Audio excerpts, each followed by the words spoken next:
Good morning students. आज अपने marketing management में जो टॉपिक लिया अपन ने वो है फंक्शंस ऑफ मार्केटिंग, विपणन के कार्य। एक बार पुनः आपको मैं ये बताना चाहूँगा कि अपन ने विपणन की नई परिभाषा में, विपणन की आधुनिक परिभाषा में कौन कौन से कार्यों को सम्मिलित किया था। दूसरे शब्दों में विपणन का जो मॉडर्न मीनिंग है उसमें विपणन कहाँ से स्टार्ट होता है और कहाँ तक जारी रहता है, ये सब अपने को इसमें देखना होगा। जैसे आपको मैं पुनः बताना चाहूँगा कि प्राचीन काल में विपणन का अभिप्राय लिया जाता था केवल माल को बेचना और पैसा लेना, लेकिन आधुनिक समय में विपणन का कार्य उत्पादन से भी पहले स्टार्ट हो जाता है। उपभोक्ता के सर्वेक्षण से लेकर के उपभोक्ता क्या चाहता है, उसकी पसंद क्या है, उसकी रुचि क्या है, उसका फैशन का ट्रेंड क्या है, उसकी पेइंग कैपेसिटी क्या है, इन सब बातों की जानकारी करते हुए और फिर उन सभी बातों को उत्पाद में कन्वर्ट करना और उपभोक्ताओं को माल सौंपना और उनको कहाँ तक संतुष्टि मिली, अधिकतम संतुष्टि प्रदान करने तक आपका विपणन का कार्य जारी रहता है। तो फिर से सुनिए, उपभोक्ता की रुचि पसंद की जानकारी करने से लेकर के उपभोक्ता को अधिकतम संतुष्टि प्रदान करने तक जितने भी कार्य बीच में किए जाएंगे वो सब विपणन के कार्य कहलाएंगे। तो आप समझ गए होंगे विपणन का कार्य का क्षेत्र कितना व्यापक है, कितना वाइड है। अर्थात उपभोक्ता की क्या रुचि है, उपभोक्ता किस सीजन में आइटम चाहता है, पेइंग कैपेसिटी क्या है, उसके फैशन का ट्रेंड क्या है, इन सब बातों की जानकारी करने के लिए सर्वेक्षण किया जाएगा।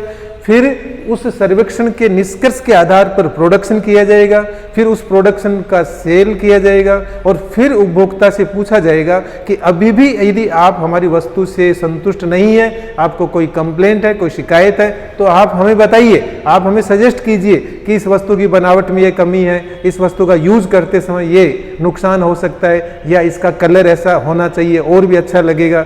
ये सब सजेशंस मांगते रहना विपणन के कार्यों में सम्मिलित किया जाता है आजकल। तो विपणन का क्षेत्र काफी व्यापक हो गया। अब परीक्षा में यदि आपसे पूछा जाए तो आप इन सभी बिंदुओं को सम्मिलित करते हुए अपना प्रेजेंटेशन देंगे। सभी कार्यों को 3 भागों में अपन बांट करके विभाजित करके फिर इनका अध्ययन करेंगे बिंदुवार। जैसे नंबर 1 व्यापारिक कार्य, अर्थात जितने भी बिजनेस फंक्शंस हैं मार्केटिंग के, उनको एक जगह अपन ने ले लिया। फिर उसके बाद आपके है फिजिकल डिस्ट्रीब्यूशन से संबंधित कार्य, और फिर आपके अदर्स में आपके सूचनाएं एकत्रित करना है, मार्केटिंग रिसर्च करना है, मार्केटिंग इन्वेस्टिगेशन करना है, या फिर आपके विक्रय का पूर्वानुमान लगाना है। इन सभी पॉइंट्स को अपन क्लियर करने जा रहे हैं। बिजनेस फंक्शंस में प्रोडक्ट प्लानिंग एंड डेवलपमेंट सबसे अहम कार्य। विपणन कहाँ से स्टार्ट होगा? आप अपना उत्पाद बनाएंगे, अपने प्रोडक्ट का डेवलपमेंट करेंगे, लेकिन डेवलपमेंट से भी पहले आपको क्या करना होगा, उसकी प्लानिंग बनानी होगी। हमारे उत्पाद की डिजाइन क्या होगी, उसका रंग क्या होगा, उसका वजन कितना होगा, उसका कलर कैसा होगा, उसकी प्राइस क्या होगी, साइज क्या होगी, पैकिंग मटेरियल कैसा होगा, नामकरण क्या होगा। ये सब बातें आपके उत्पाद नियोजन में, प्रोडक्ट प्लानिंग में सम्मिलित की जाती है। जैसे ही आपके प्रोडक्ट प्लानिंग तैयार हो, अर्थात डिजाइन, कलर, वजन, नाम ये सब तय हो जाए, उसके बाद आप नमूने के बतौर पर उत्पाद का विकास करेंगे, डेवलपमेंट करेंगे। लेबोरेटरी में आपने जो प्लानिंग बनाई उसके अकॉर्डिंग बहुत कम मात्रा में उसका डेवलपमेंट करेंगे। फिर लिमिटेड कस्टमर्स को सेल आउट करेंगे और उनसे पूछेंगे कि हमारे इस प्रोडक्ट से आपको कहाँ तक, किस लेवल की संतुष्टि मिली, शिकायत हो हमें बताइए, सजेशन हो हमें बताइए। उसके बाद लार्ज स्केल पे प्रोडक्शन किया जाता है। फिर आपके है प्रमापीकरण एवं श्रेणीयन। आपने जो प्रोडक्शन किया है लार्ज स्केल पर, आप उसका स्टैंडर्डाइजेशन करेंगे, आप उसको कैटेगरी वाइज डिवाइड करेंगे, उसका कैटेगराइजेशन करेंगे और स्टैंडर्ड तय करेंगे कि ये इस कैटेगरी का है, ये सेकंड का है, ये थर्ड का है। इस तरह से आपको करना होगा।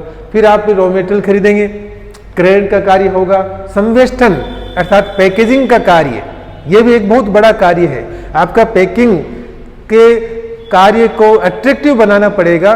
पैकिंग को ही आपके मौन विक्रेता के नाम से पुकारा जाता है, silent salesman. Packing is known as silent salesman, अर्थात अट्रैक्टिव पैकिंग करेंगे तो उपभोक्ता अपने आप उसकी तरफ आकर्षित होगा, उसको खरीदने का प्रयास करेगा। तो यह भी कहने को बहुत छोटा सा कार्य है, लेकिन बहुत बड़ा डिसीजन सोच समझ करके लेना पड़ता है कि हमारे उत्पाद का संवेष्टन का कार्य, हमारे उत्पाद का पैकिंग का कार्य किस रूप में करना है। फिर आप उस माल को बेचेंगे, पैकिंग का कार्य हो गया, आप अपने उपभोक्ताओं को लालायित करेंगे खरीदने के लिए, उनके पास किसी भी तरह की स्कीम का आयोजन करेंगे। फिर आपके सेकंड फिजिकल डिस्ट्रीब्यूशन से रिलेटेड कार्य, ये भी विपणन में ही सम्मिलित होगा।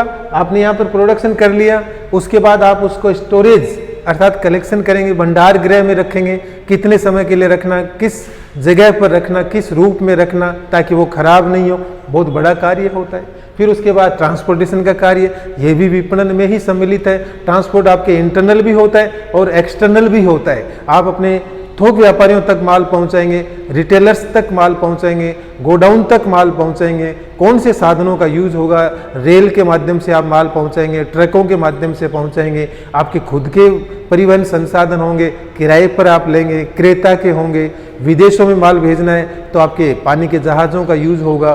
बहुत सारे डिसीजन केवल इस एक फंक्शन में लेने होंगे।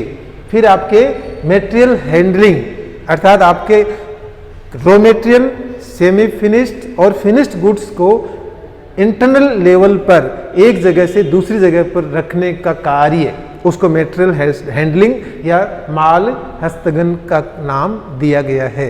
आप देखते होंगे बड़े कारखानों में आपका रॉ मटेरियल ट्रॉली में भर के जा रहा है, फिर सेमी फिनिश्ड गुड्स दूसरी मशीन दूसरे डिपार्टमेंट में जा रहा है, फिनिश्ड गुड्स को गोडाउन तक भेजने के लिए जो कार्य किया जाता है, ये सब इसमें मटेरियल हैंडलिंग में सम्मिलित है। फिर आपके अदर कार्य, अदर फंक्शंस मार्केटिंग के, इन दो के अलावा दूसरे बहुत से महत्वपूर्ण कार्य है। जैसे मार्केट से आपको इंफॉर्मेशन इकट्ठी करनी है कि आजकल उपभोक्ताओं का फैशन क्या चल रहा है, आजकल उपभोक्ताओं का ट्रेंड, उपभोक्ताओं का एटीट्यूड क्या बदलता जा रहा है, उनकी इनकम का लेवल, उनके लिविंग स्टैंडर्ड का लेवल क्या बदलता जा रहा है। तो ये सब कलेक्शन करना ये मार्केटिंग के फंक्शन में सम्मिलित है।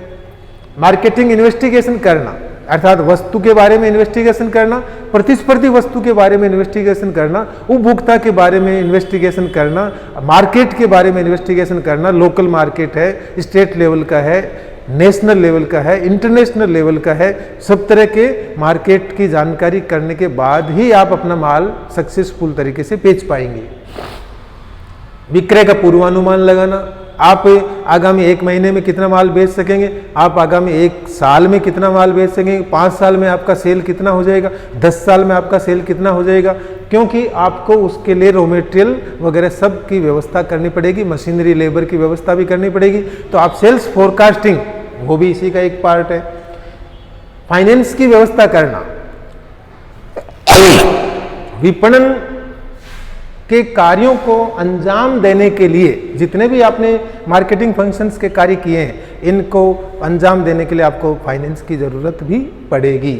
इसके साथ साथ आपके कस्टमर्स की जो प्रॉब्लम्स है, कस्टमर्स की जो कंप्लेंट्स आपके पास यदि कोई आई है तो उनका समाधान भी करना पड़ेगा। तो फिर से सुनिए एक बार समराइज्ड वे में।